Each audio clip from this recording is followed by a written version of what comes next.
No, I choose people who don't want to be written about on the Right. whole, whose lives are shrouded in mystery and they want to hide their secrets. And I just love digging away to find out what they don't want us to know. I wrote 4 years ago a book about Prince Charles, and it was a story about how he had rehabilitated himself after Diana's death and how Camilla also had to be rehabilitated.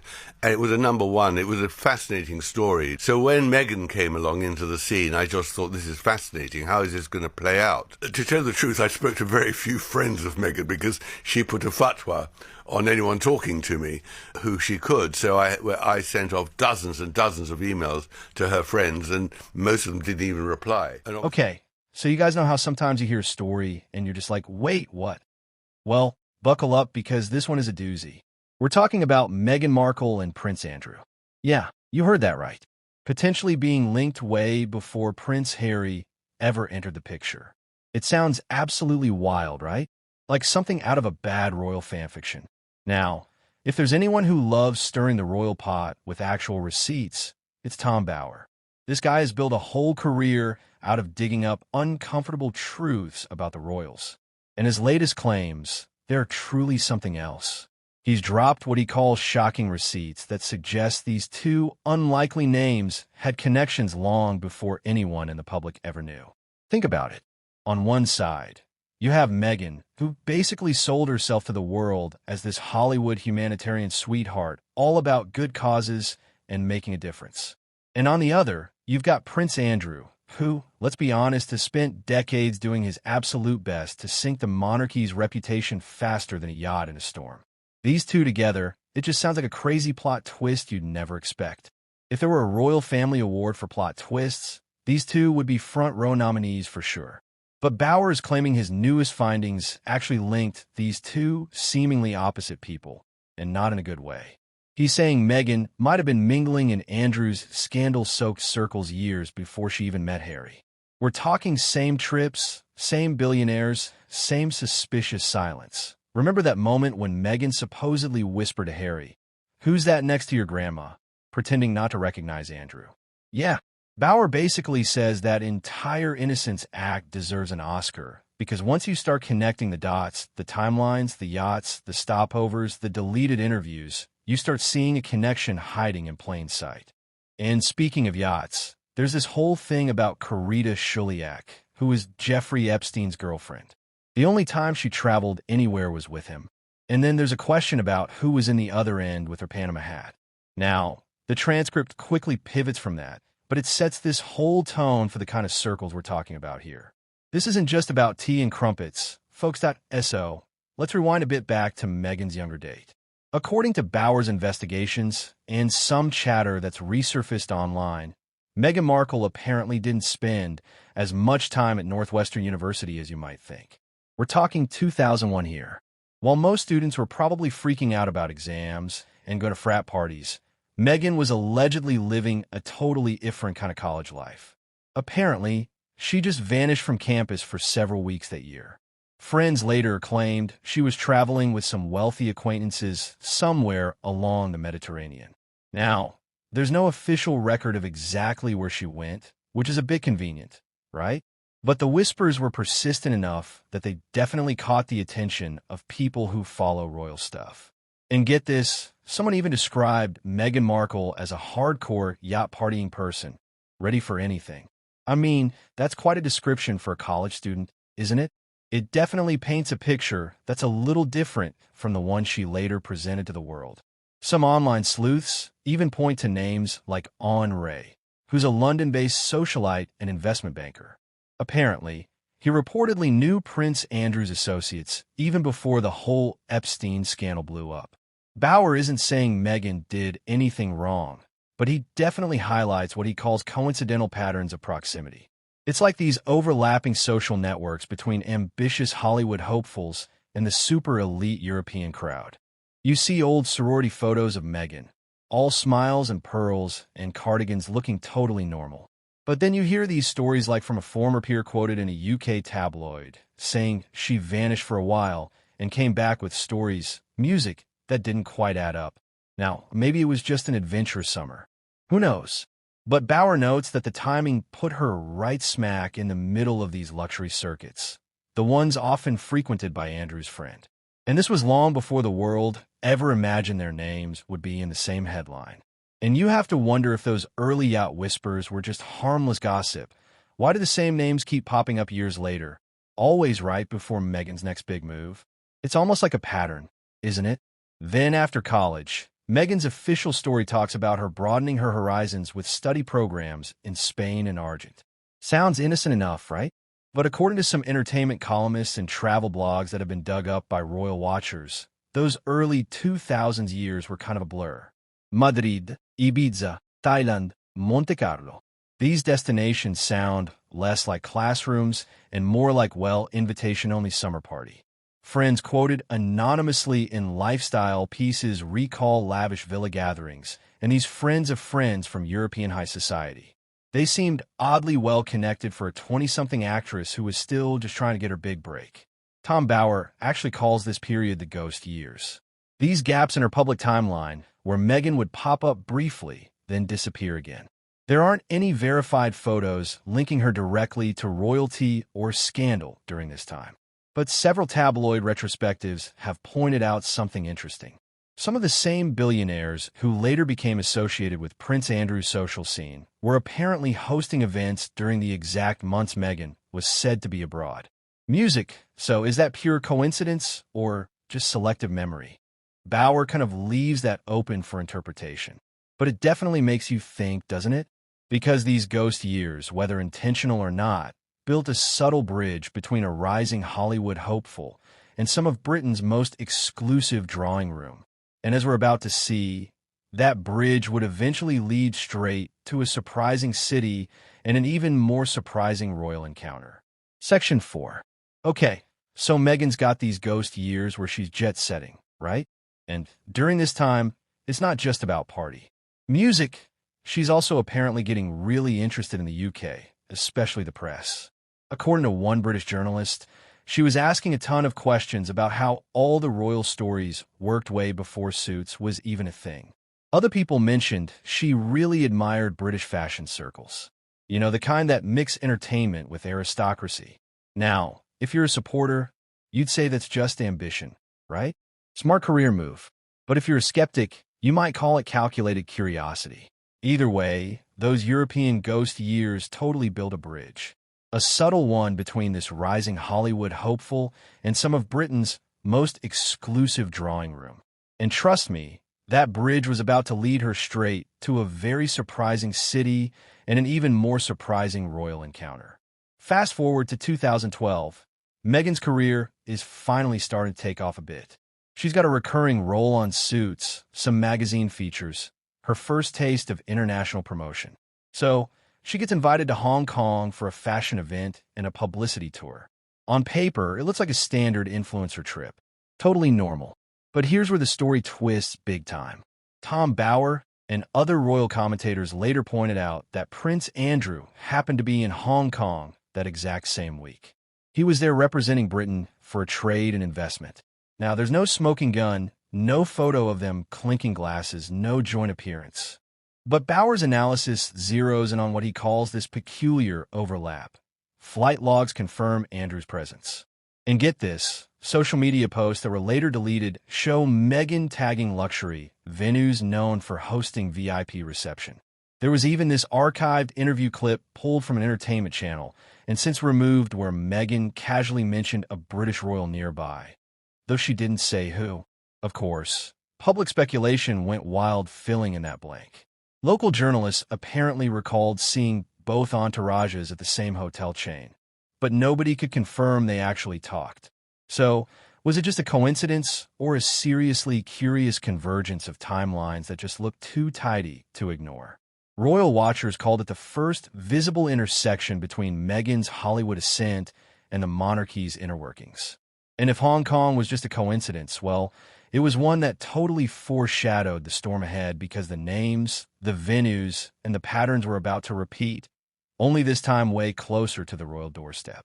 Now, if you know anything about Hollywood, you know Soho House is like the spider at the center of the web. It's where all the connections happen. And guess who was basically living there between 2014 and 2016? Meghan Markle. Reports describe her frequenting Soho House locations all over the place, Toronto, Istanbul, often alongside fashion insiders and film producers who had these royal-adjacent reputations. There was this one event mentioned in a 2015 social column that supposedly placed Meghan at an Istanbul gathering hosted by Soho House investor Ron Burkle. And get this, Ron Burkle is a billionaire who the press later cited as a longtime acquaintance of Prince Andrew. Photos from that night actually surfaced years later, showing Meghan posing with Eddie Redham and a bunch of other British elites. No captions linked her to anyone controversial. But those same images quietly vanished from several online archives within months of her royal engagement announcement. Coincidence? Maybe, but Bauer's research notes how many of Meghan's later key relationships, her stylists, her PR teams, even mutual friends of Harry, can be traced right back to this very Soho network. To some analysts, it's just ambition, smart networking. To others, it's a peek at how calculated image building starts behind closed doors. And while those velvet curtain parties might have looked glamorous, sources say that within them were conversations, introductions, and alliances that would soon redefine Meghan's entire royal trajectory. Then we get to early 2017. Harry and Meghan are a thing, right? She goes to a destination wedding in Montego Bay, Jamaica. A trip that, according to entertainment outlets and later royal commentators, raised more than a few eyebrows. Officially, she was there as Prince Harry's guest, celebrating one of his close friends. But here's where it gets weird. Several tabloid reports and travel leaks noted that Meghan's flight arrangements didn't quite match Harry. While Harry allegedly flew commercial with friends, sources told British media that Meghan arrived via a private jet reportedly connected to Ron Burkle. Yep, the same businessman earlier linked to both Soho House and royal acquaintance. And who was on the guest list for that weekend? Familiar names from both Meghan's Hollywood world and Andrew's extended family. Multiple outlets confirmed that Princess Eugenie, Sarah Ferguson, and Prince Andrew were all present at nearby events during the same period. Yet, despite dozens of public photos surfacing from the wedding, not a single one showed Meghan and Andrew in the same frame. Some online forums later labeled that a strategic absence. In Oprah's now famous interview, Ferguson denied ever meeting Meghan before Harry, even though commentators suggested their circles had overlapped early. So, was Jamaica just a romantic getaway, or did it mark the moment when separate royal story lines quietly crossed paths? And if those blurred photos and missing shots were coincidence, they were coincidences timed with near-perfect precision. By the time Meghan's engagement to Prince Harry officially broke as global news, the media coverage around her shifted almost overnight. It was like, boom, new narrative activated. According to analysts and biographers like Tom Bauer, certain early stories, especially the ones that hinted at her pre-royal social network, just started vanishing from online archive. Blog posts disappeared, image credits changed, and interviews that were once super easy to find. Suddenly, they redirected to a page not found. Some journalists even hinted privately that media management teams were working overtime to streamline her narrative, which is a polite term often used when reputations meet royal protocol. Bauer and others observed that this wasn't unique to Meghan. The royal press office has always been known for, let's just say, trading stories, maybe suppressing one scandal to shield another. In Meghan's case, the public narrative was that the palace wanted to avoid any comparisons between her and the already toxic headlines surrounding Prince Andrew. It was cleaner, safer to present her as this newcomer, totally untouched by royal controversy. Social media observers actually started compiling before and after examples of coverage, showing how the tone and phrasing subtly softened after 2017. Nothing illegal, just really careful editing of perception. A masterclass in image control. Honestly, to supporters, it was smart PR. To critics, it was coordinated eraser. And when Bauer hinted that his upcoming book contained the receipts that others refused to print, royal watchers knew the next chapter was going to be anything but quiet. So when Tom Bauer finally releases his 2022 biography, Revenge, the palace usually winces. And this time was no exception. In that book, and in subsequent interviews, Bauer described his research as a collection of open secrets and verified overlaps. He gathered it from dozens of insiders. Now, he never actually alleged wrongdoing, but his notes, often labeled online as the Bauer receipts, drew a lot of attention for highlighting this trail of coincidences. We're talking about things connecting Meghan Markle's early travels to social figures once associated with Prince Andrew's world. According to media summaries of his work, Bauer's files included overlapping guest lists, identical charity events, and names that reappeared across multiple international gatherings from the early 2000s all the way to 2015. None of it was framed as proof, but rather as what he called circumstantial alignment. And man, did public readers run with that phrase. It sparked online threads that tried to reconstruct timelines using flight data, red carpet appearances, and old press clipping. Critics accused Bauer of fueling speculation without delivering hard evidence, while supporters praised him for documenting what mainstream outlets ignored. The whole debate turned his receipts into a viral talking point, not because they proved anything, but because they asked some really uncomfortable questions about royal transparency to the public. Bauer wasn't just exposing, he was connecting dots others pretended not to see. And when those dots started forming patterns, palace watchers say silence became the loudest response of all. Once Tom Bauer's findings started circulating through talk shows and digital tabloids, royal correspondents noticed something subtle but incredibly telling: a sudden wave of restraint. According to media insiders quoted by places like the Daily Beast and the Mirror, certain UK outlets were actually advised to avoid cross-referencing Meghan's timeline with names tied to Prince Andrew. They said it wasn't censorship, just editorial discretion. But for anyone paying attention, the timing spoke volume. The public narrative suggests the palace was managing two PR crises at once. One involved a senior royal's legal fallout, and another centered on a duchess who was already struggling for public approval. Sources familiar with the communications teams described a strategy of segmentation, basically keeping storylines separate to prevent reputational crossfire. In practice, that meant anything connecting Meghan's pre-Harry years to royal circles was quietly ignored, regardless of whether it was true, speculative, or purely coincidental. Commentators noted how the press tone toward Meghan hardened in some areas, but softened in others, creating what they called a controlled narrative swing. Supporters viewed it as institutional protectionism. Critics saw it as selective storytelling at the monarchy's expense.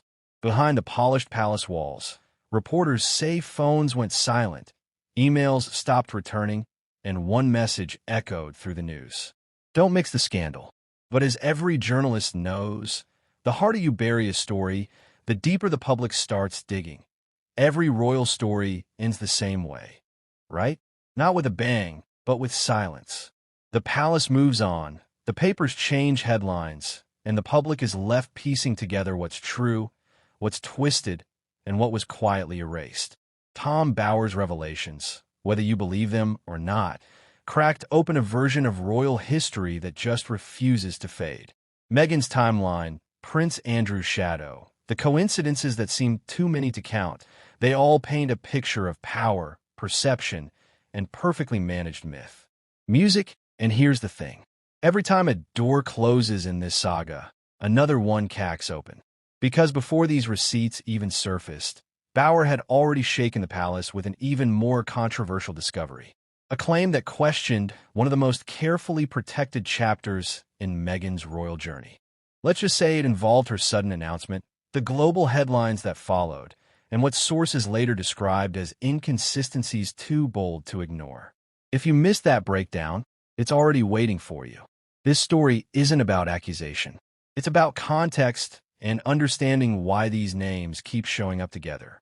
You're watching Star Spotlight, where the music curtain never stays closed for.